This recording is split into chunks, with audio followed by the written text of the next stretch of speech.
12장입니다.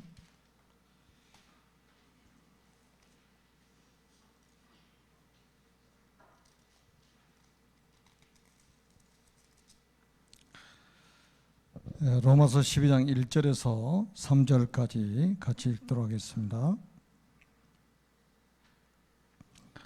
로마서 12장 1절에서 3절입니다. 같이 읽습니다.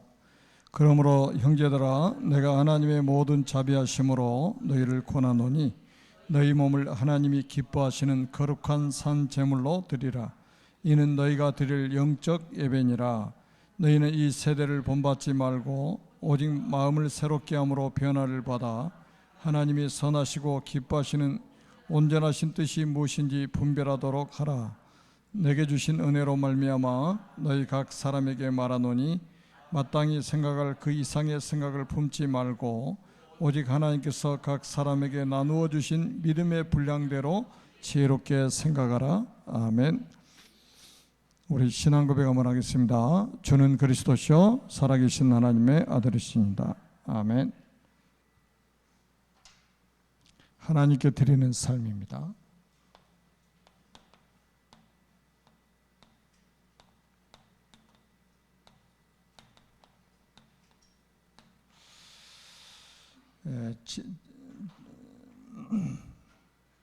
주일날 오후에도 말씀드렸던 것처럼 성경의 큰 주제는 하나님의 나라입니다. 하나님의 나라라고 하는 것은 이 세상의 어떤 그런 눈에 보이는 영토 의식이 아니고 하나님이 영생 주시기로 작정된 자들의 구원의 숫자가 다 차는 것이 하나님의 나라예요. 그러니까 성경은 우리 인간의 구속을 위해서 사실은 기록한 책이죠. 우리 인간의 구속을 위해서. 그래서 이제 가장 중요한 게 그러면 우리가 어떻게 구원을 받고 구원받으면 어떤 축복이 우리에게 오는지를 알아야 되잖아요. 자, 천지를 창조하신 하나님께서 우리 인간을 만드셨습니다. 원래 인간은 하나님과 함께 할 때 행복하도록 창조하셨습니다. 그런데 옛뱀 마귀에게 속았어요. 하나님 말씀에 불순종하는 죄를 졌습니다. 그리고 행복의 근원이신 하나님을 떠났습니다. 그 결과 너희는 너희 아비 마귀의 자녀가 되었습니다. 마귀 자녀는 일생 동안 여러 가지 문제로 불행하게 살다가 죽어서 지옥에 가게 됩니다. 사랑이 많으신 하나님께서 우리 인간을 구원하시려고 구원자를 보내셨습니다. 그분이 바로 예수님이십니다.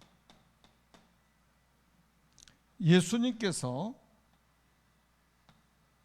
십자가에 피 흘려 죽으시고 부활하심으로 그리스도의 직분을 감당하셨습니다. 참 왕으로 마귀의 머리를 박살 내셨습니다. 참 제사장으로 우리의 모든 죄를 용서하셨습니다. 참 선지자로 하나님 만나는 길이 되셨습니다. 이분을 믿고 영접하면 하나님 자녀가 됩니다.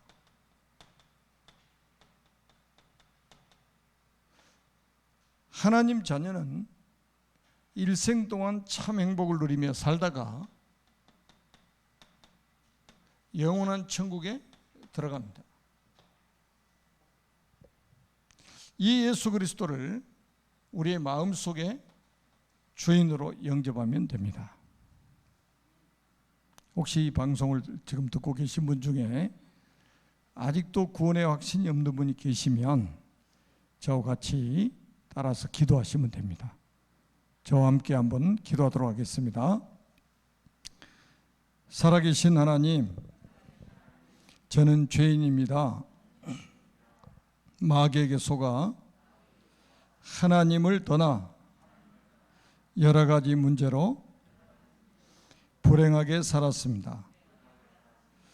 지금 이 시간 제 마음의 문을 활짝 엽니다. 참 왕으로 마귀의 머리를 박살내시고 참 제사장으로 나의 모든 죄를 용서하시고 참 선지자로 하나님 만나는 길이 되신 예수 그리스도를 제 마음속에 주인으로 영접합니다. 지금 성령께서 제 마음속에 들어오셔서 저를 하나님의 자녀로 삼아주시고 참 행복을 누리며 살게 하옵소서. 진리의 성령께서 저를 인도하시고 역사에 주옵소서.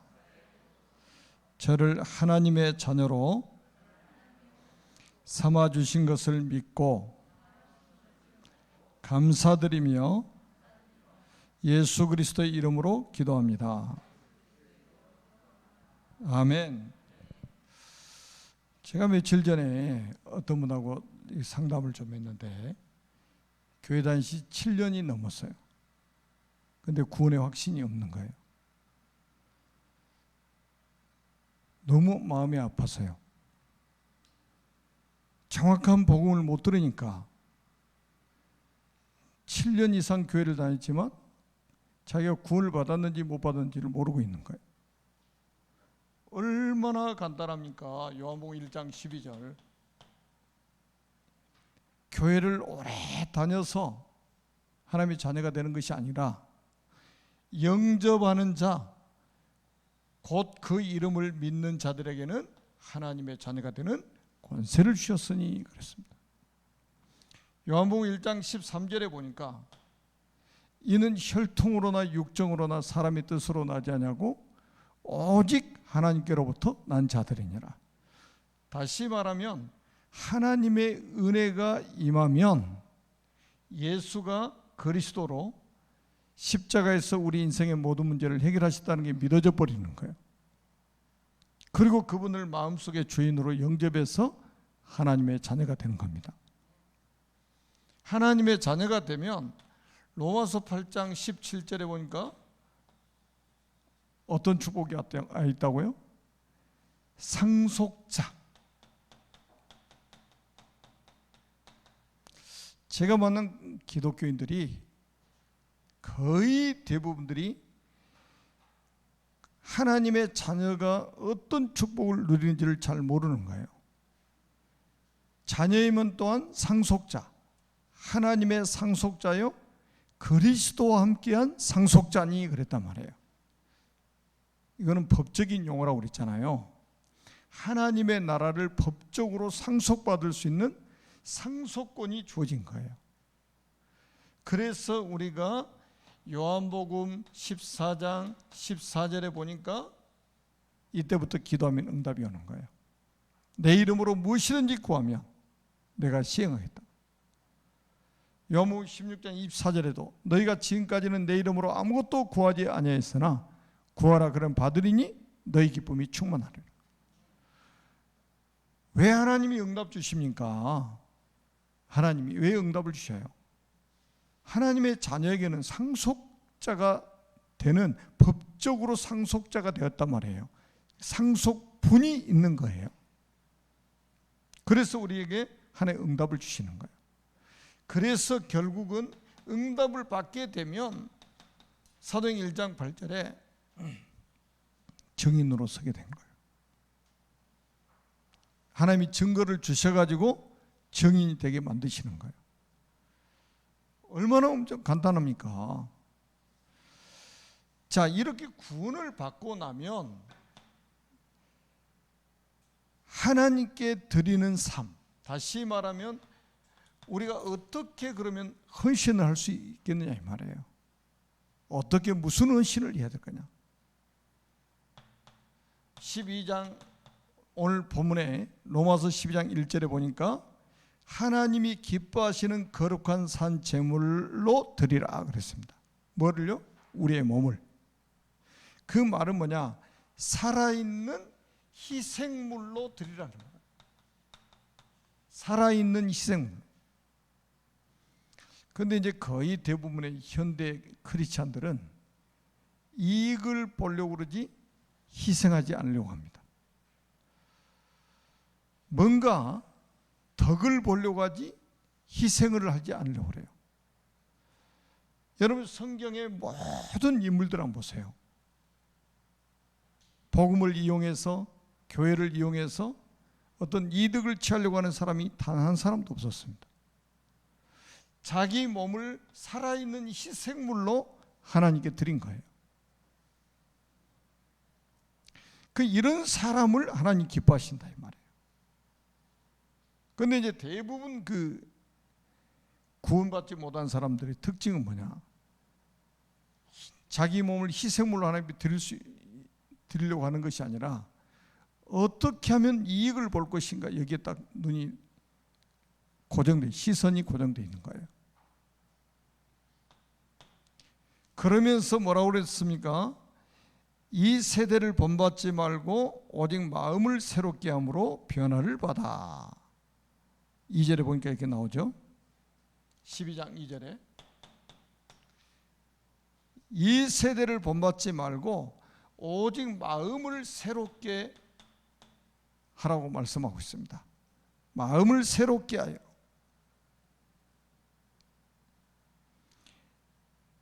하나님의 선하시고 기뻐하시는 온전하신 뜻이 무엇인지 분별하도록. 자, 마음을 새롭게 해서 뭡니까? 하나님의 뜻이 무엇인지를 분별하도록 해라. 여러분 우리가 무조건 막 열심히 내는 것을 하나님 기뻐하시는 게 아니에요. 하나님의 뜻이 뭔지를 정확하게 알고 여기에 헌신해야 한단 말이에요. 그러니까 예수님도 그러셨잖아요. 나의 원대로 마옵시고 아버지의 원대로 되기를 원합니다. 나의 뜻대로 되지 말게 하시고 아버지의 뜻대로 되기를 원합니다. 그게 진짜 헌신인 거예요. 그러면 두 번째는 하나님께 삶을 드리기 위해서 무엇을 먼저 해야 됩니까? 가장 중요한 것은 뭡니까? 하나님 보좌하고 통하는 사람이 되어야 됩니다. 하나님 보좌하고 통하는 사람이 되어야 돼요. 그래서 결국 뭡니까? 시간과 공간을 초월하는 응답을 먼저 받아야 된다. 시간과 공간을 초월하는 응답을 먼저 받아야 돼요. 그래서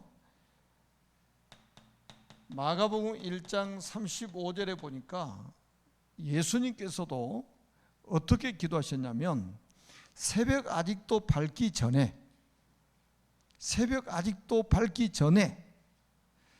예수께서 일어나 나가 한적한 곳으로 가서 거기서 기도하시니라. 예수님도 새벽 아직 날이 밝기도 전에 어떻게 했다고요? 일어나 나가서 한적한 곳으로 가서 기도하셨다. 한적한 곳으로 가서 기도하셨다. 아주 조용한 곳에 가서 새벽 미명에 가서 하나님께 기도했다는 거예요. 보좌하고 소통하는 기도, 보좌를 움직이는 기도, 시공간 초월하는 응답을 받아야만 된다 이 말이에요. 그래서 여러분들이 그 새벽에 일어나서 기도하는 이거는요 굉장히 중요한 응답이에요. 하루 시작하기 전에 새벽 미명에 하나님과 보좌와 소통하는 얼마나 축복입니까? 사람들은 거꾸로 생각을 해요. 아침에 일어나면 오늘 하루 종일 피곤하다, 이런 생각을 딱 가지니까 도전을 못하는 거예요. 그러니까 하나님이 힘을 주시면 24시간이라도 내가 일할 수 있다, 이렇게 나와야 되는데 자꾸 거꾸로 생각하는, 인간 생각으로 생각을 하는 거예요. 여러분 한번 생각해 보세요. 이사야 40장 31절 한번 보세요. 오직 여호와를 앙망하는 자는 새 힘을 얻으리니 독수리의 날개침이 올라간 것 같을 것이며, 독수리의 날개침이 올라간 것 같을 것이며, 다른 밖이라도 곤비치 아니하고 걸어가도 피곤치 아니하리로다. 오직 여호와를 앙망하는 자, 뭐하는 사람이요? 기도하는 사람, 주님을 바라보고 기도하는 사람, 보호자를 바라보고 기도하는 사람에게 병아리 날개침이 올라갔던 힘을 주는 것이 아니라 독수리의 날개침이 올라갔던 새 힘을 주시겠다. 야, 저는 독수리가 그렇게 힘이 센지 몰랐어요.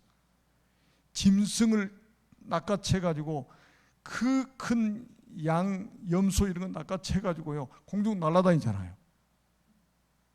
와, 진짜 그 힘이 어마어마한 힘인 거예요. 사실은 그 힘을 우리에게 주시겠다는 거예요. 육신을 가지고 있는 우리가 제대로 된 헌신을 하려면 위에서 주시는 힘이 있어야 그게 가능하다, 이 말이에요.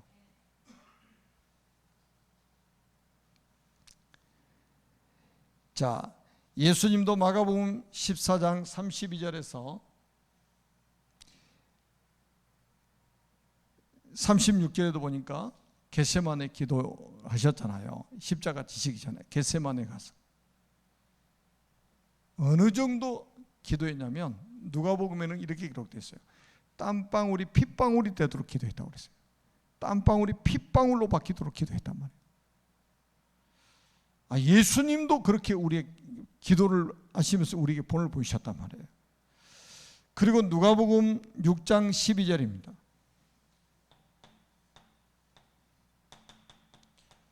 자, 여기도 예수님이 기도하시는 모습이 나오는데요. 예수께서 기도하시러 산에 가사 밤이 새도록 하나님께 기도하시고, 그리고 내려오셔가지고 12 제자를 택해가지고 사도로 삼으셨습니다. 여기는 언제 기도했어요? 밤새워서 기도했습니다. 가장 중요한 일을 앞두고 여러분 12명의 제자를 불러가지고 사도로 삼으실 그런 계획을 가지고 밤새 산에 가서 기도하고 내려오셔가지고 12명 택해가지고 딱 부르신 거예요. 저는 기도하지 않고 일을 열심히 하는 사람 걱정돼요. 걱정. 왜냐하면 금방 한계가 버려요. 저는 그래도 뭐 일 열심히 해라 이렇게 말한 적이 없어요. 저는. 가장 중요한 게 뭐냐? 기도를 많이 하는 사람이 되어야 된다. 일을 많이 하는 사람이 아니라 기도를 많이 하는 사람이 되어야 된다. 예수님이 직접 본을 보이셨잖아요. 중요한 일이 있을 때 더 깊은 기도를 하셨어요. 더 집중해서 기도했습니다. 이거는 세상 일이 아니기 때문에 하나님의 일이고 영적인 일이고 하기 때문에 예수님은 기도를 앞서지 않으셨어요. 기도를 앞서지 않으셨다는 사실. 우리 전도자들은 꼭 기억하셔야 됩니다. 그리고 우리가 잘 아는 말씀 시편 5편 3절에도 보니까 이렇게 기록되어 있습니다. 여호와여 아침에 주께서 나의 소리를 들으시리니. 여러분이 아침에 하는 이 기도 있잖아요. 여러분이 아침에 하는 기도 소리를 하나님이 들으실 것이라는 확신을 가지고 지금 기도하고 있는 거예요. 아침에 내가 주께 기도하고 바라리이다. 하루 시작하기 전에요, 딱 일어나서 정말로 기도하시는. 여러분 기도의 맛을 딱 보면 기도 시간에 피곤하다 없어요. 여러분, 하늘의 신령한 은혜가 임하게 되면요, 사람이 정신이 더 맑아집니다. 영혼이 더 맑아져요.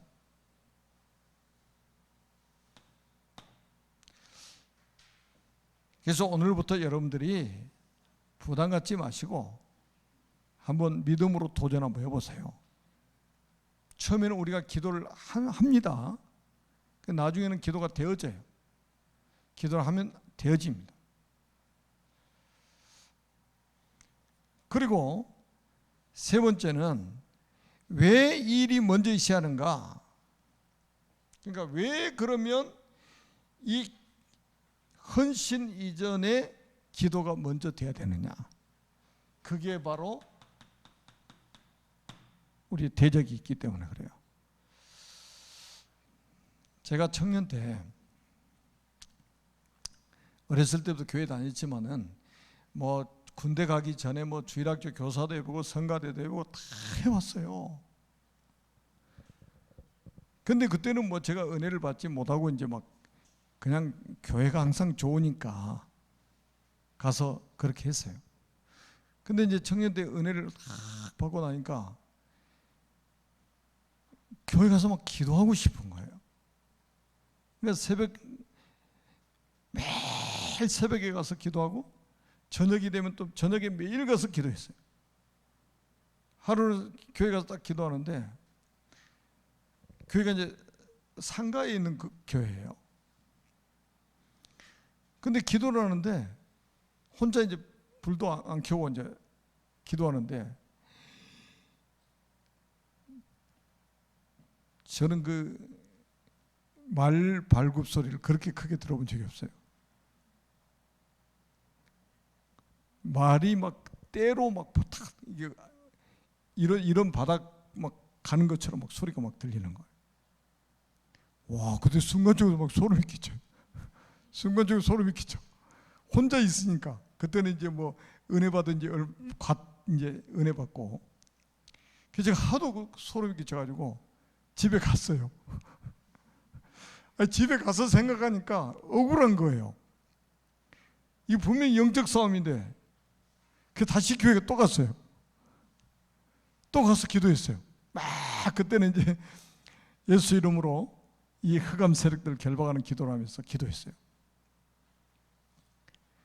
그러고 나니까 그 소리가 안 들리는 거예요. 그래서 사단이 기도 못하게 방해하려고. 그때 한번 딱 싸우고 나니까 그거 끝나버리는 거예요. 아니, 제가 얼마나 무서워서 집에 가버렸겠어요. 그래도 집에 가서 가만히 생각하니까 억울해. 그래, 한판 붙자 그러고는 또 갔어. 진짜 막 집중해서 기도하고, 결박 기도를 했더니, 권세 기도를 했더니 진짜 떠나가 버리는 거예요. 그 후로는 그런 일이 한 번도 없었어요. 아마 여러분이 기도를 시작하려고 하면 사단이 막 이렇게 저렇게 굉장히 방해를 많이 할 겁니다. 갑자기 뭐 일이 생기고, 갑자기 사람이 바빠지고, 그래 막 분주하게 만들고, 피곤하게 만들고, 사람 찾아오게 만들고, 사건이 만들어지고. 절대 속지 마세요. 여러분이 기도해야 될 이유, 우리의 대적이 있단 말이에요. 그래서 베드로 사도는 분명히 이야기했습니다. 베드로전서 5장 7절에 너희 염려를 주께 맡겨라. 그 이유 8절에 보니까 근신하라 깨어라 너희 대적 마귀가 우는 사자와 같이 두루다니며 삼킬 자를 찾나니 그랬어요. 너희 대적 마귀가 어떻게 우는 사자와 같이 두루다니며 삼킬 자를 찾는다 이거예요. 저는 그래서 우리 청년들이 참 나는 안타까워요. 청년들이 진짜 밤에도 막 교회 와가지고 하나님 앞에 같이 막 기도하고. 우리는 청년 때 진짜 막 교회 철야 많이 했거든요. 청년들끼리 모여가지고 교회 무슨 성경학교 있다 그러면 청년들이 다 나가지고 저녁에 잠 안 자고 딱 준비 딱 해가지고 끝나고.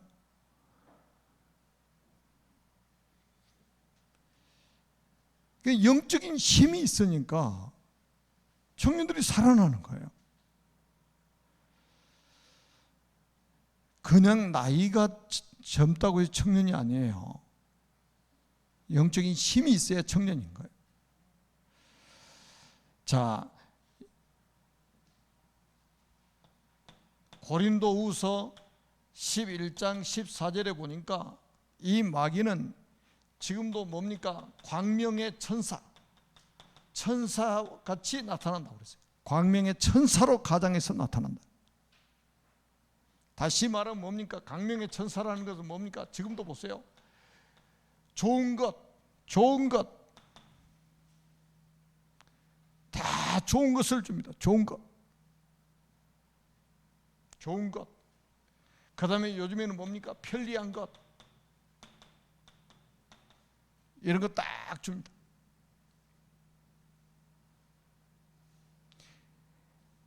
여러분, 세상에 막 좋은 것들이 얼마나 많습니까? 이런 거 다 지금 막 주는 거예요. 그런데 이런 거 주면서 뭡니까? 뭘 모르게 만들어 버립니까? 복음 모르게 만들고, 기도하지 못하게 만들고, 딱 세상에 손으로 만져지는 거, 눈에 보여지는 거 딱 주고 영적인 거 다 빼앗아가 버리는 거예요. 영적인 것을 다 빼앗아가 버린다는 게 사단이. 지금도 뭐 핸드폰 얼마나 좋습니까? 태블릿 PC들 얼마나 많습니까? 요즘에 애들도 엄마 아빠 옆에 하루 종일 없어도 괜찮아요. 없는 게 더 좋대 애들이. 왜? 부모 잔소리 하니까. 혼자 방에서 하루 종일. 그 애들도 보세요. 부모들이나 가족들 앞에서는 인상 찡그리고 막 하다가 혼자 핸드폰 가지고 싱글벙글하고 막 그렇습니다. 싱글벙글하고. 앞으로 보세요. 자, 사단이 영적인 거 다 빼앗아 버립니다. 다 무너지게 만드는 거예요. 그래서 우리가 뭡니까? 정신을 차리고 근신하여 기도하라. 자, 우리가 베드로 전서 4장 7절도 그랬잖아요. 만물의 마지막이 가까워야 왔다. 그래, 정신을 차리고 근신해서 기도해라. 그래서 에베소서 6장 10절에서 20절에 보니까 마지막 때 어떻게 하라고요? 하나님의 전신갑주를 입으라. 하나님의 전신갑주를 입으라는 말이 2번이나 나옵니다.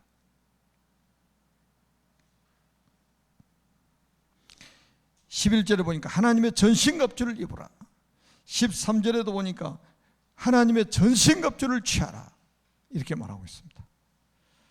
그러니까 뭡니까? 머리부터 발끝까지 군인들처럼 완전 무장하라는 거예요. 완전 무장하라. 여러분, 사람들이 교회에 대해서 잘 몰라요. 교회 다니면서도 교회를 모릅니다. 크게 교회는 지상교회가 있고 천상교회가 있어요. 지상에 있는 교회는 전 세계에 있는 모든 교회가, 예수님을 그리스도로 믿는 모든 교회가 하나의 교회예요. 그리고 천상교회, 구원받은 사람들이 이 땅에서 승리하고 천국 가면 그게 교회예요. 교회. 그런데 이제 그 천상교회는 뭐냐면 승리한 사람들이 가는 거예요. 그거는 싸움이 없어요, 이제는. 그런데 지구상에 있는 이 교회들은 영적인 전투하는 교회입니다. 그래서 뭐가 확실해야 되냐? 주적. 우리의 적이 누구인지 확실하게 알아야 됩니다. 그게 누굽니까? 성경에 보니까 사탄, 마귀, 귀신, 악령들이에요. 여러분, 주적이 뭔지를 모르면 이 주적이 확실하지 않는 사람이 아군들끼리 싸운다니까요. 이 천하의 바보 같은 거죠. 그러니까 이 마귀가 그냥 놔둬도 스스로 자포하는 거예요. 아군들끼리 싸워가지고. 우리의 대적은 마귀예요. 확실해야 된단 말이에요. 귀신 악령들, 우리의 가정 가문을 무너뜨리려고 하는 거, 우리의 자녀들을 무너뜨리려고 하는 거, 전부 누가 하는 짓입니까? 마귀 사탄이 하는 거예요. 지금 교회를 무너뜨리는 그 세력이 누굽니까? 마귀 사탄이에요. 지금 러시아하고 우크라이나 지금 전쟁 사실은 시작이 된 거죠. 제가 우리 공집사님한테 그 전쟁에 대해서 제가 질문을 한번 던져봤어요. 그 역시 러시아 편이요. 러시아 사람이니까.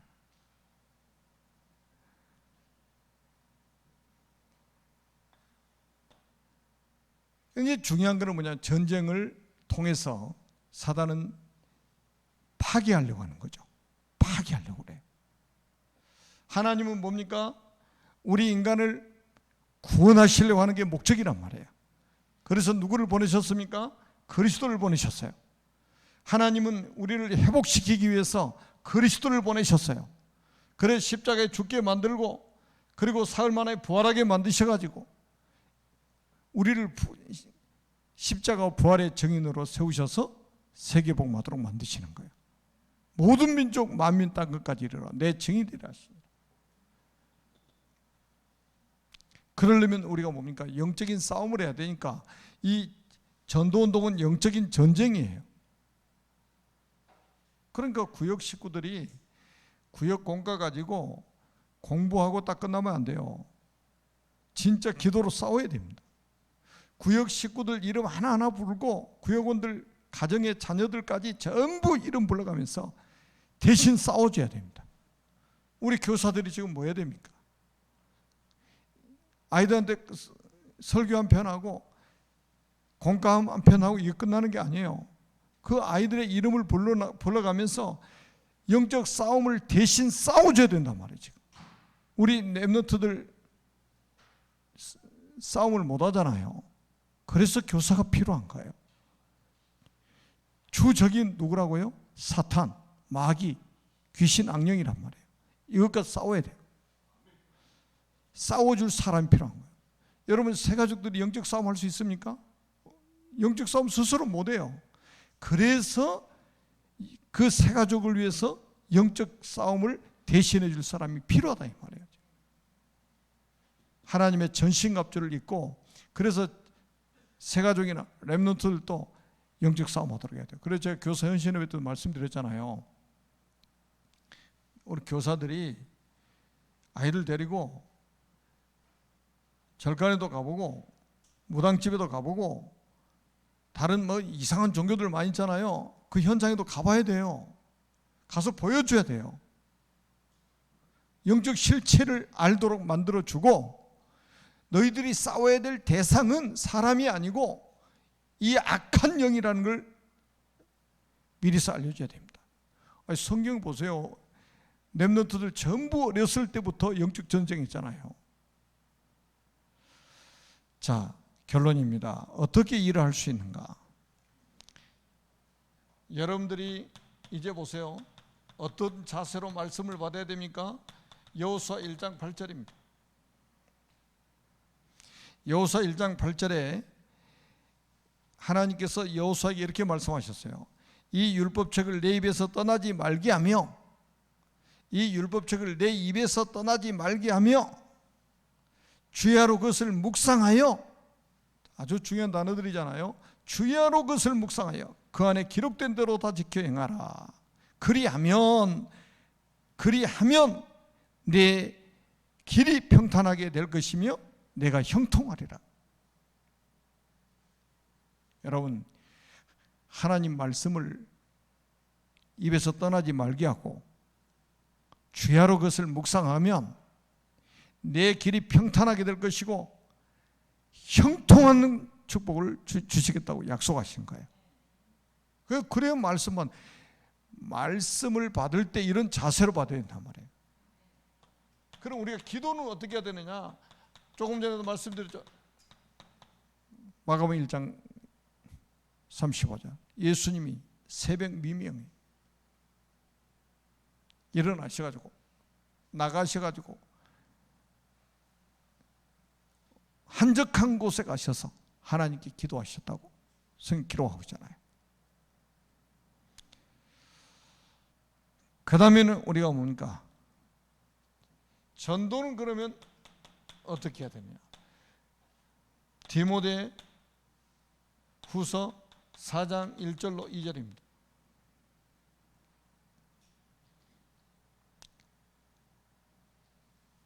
너는 말씀을 전파라. 너는 말씀을 전파라. 때를 얻든지 못 얻든지 항상 힘쓰라 그랬어요. 여러분, 때를 얻든지 못 얻든지 항상 힘쓰라는 거예요.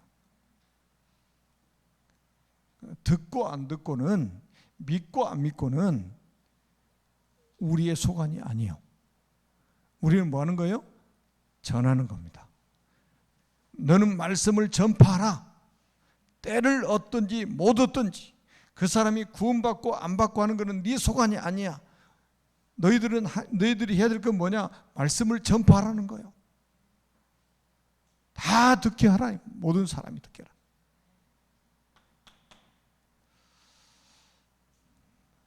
하나님 말씀은 살아 관력이 있어서 이 좌우의 날선 어떤 금보다 예리하여 혼과 영과 및 관절과 골수를 찔러 쪼개신다고 그랬잖아요.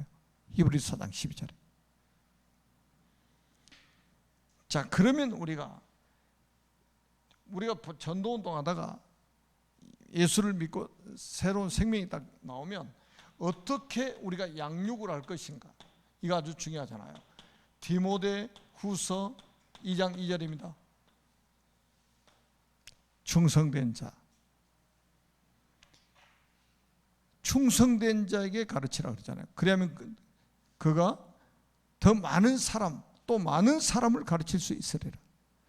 충성된 사람이 되도록 양육하라는 거예요. 충성된 사람이 되도록. 여러분을 통해서 이런 제자들이, 이런 일꾼들이 일어나게 되기를 주님의 이름으로 축복합니다. 살아계신 하나님 아버지 은혜를 감사합니다. 오늘 주신 말씀 그대로 우리가 응답받고 증인이 되어서 237개 나라 5천 종족을 살리는 하나님의 사람들이 되게 하여 주옵소서. 비대면으로 예배하는 현장에도 하나님의 나라 임하게 하시고 오늘 주신 말씀이 성취되도록 축복하여 주옵소서. 예수 그리스도의 이름으로 간절히 축복하며 기도드립니다. 아멘.